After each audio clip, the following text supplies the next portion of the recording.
Yummy yummy mutton কিমা খাওয়ার জন্য আজকের ভিডিওটা ভালো করে দেখে নিন।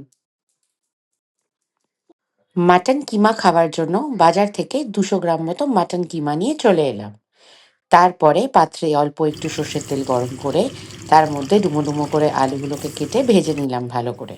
তারপর প্রথমে একটু চিনি দিয়ে দিলাম যাতে ভালো একটু লাল লাল রং আসে। তারপর তার মধ্যে পাতলা পাতলা করে পেঁয়াজ কেটে পেঁয়াজগুলোকে ভালো করে ভেজে নিলাম। পেঁয়াজগুলো লাল লাল করে ভাজা হয়ে গেলে, ও তার আগে তো বলতেই ভুলে গেছি, শুকনো লঙ্কা, গোটা গরম মশলা, তেজপাতা দিয়ে ভালো করে ফোড়ন দিয়ে নিতে হবে। তারপর পেঁয়াজগুলোকে দিতে হবে। পেঁয়াজগুলো লাল লাল করে ভাজা হয়ে গেলে আদা বাটা, রসুন বাটা অল্প মতো দিতে হবে। দিয়ে ভালো করে মশলাগুলোকে নাড়িয়ে নিতে হবে, ভেজে নিতে হবে।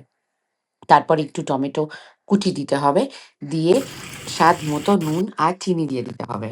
এবার ধীরে ধীরে লাল লঙ্কা গুঁড়ো, হলুদ গুঁড়ো, জিরে গুঁড়ো দিয়ে দিতে হবে। দিয়ে তারপরে ধীরে ধীরে তার মধ্যে জল দিয়ে তাকে ফোটাতে হবে।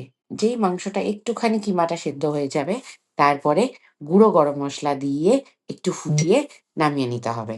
তৈরি হয়ে গেল আমাদের মাটন কিমা। এই মাটন কিমা খেয়ে তো আমার বর পুরো নাক ডেকে ঘুমিয়েছে রাতে, এত মন ভরে গেছে। আপনারাও এরম ভালো ভালো রেসিপি দেখার জন্য আমার চ্যানেল সাবস্ক্রাইব করুন।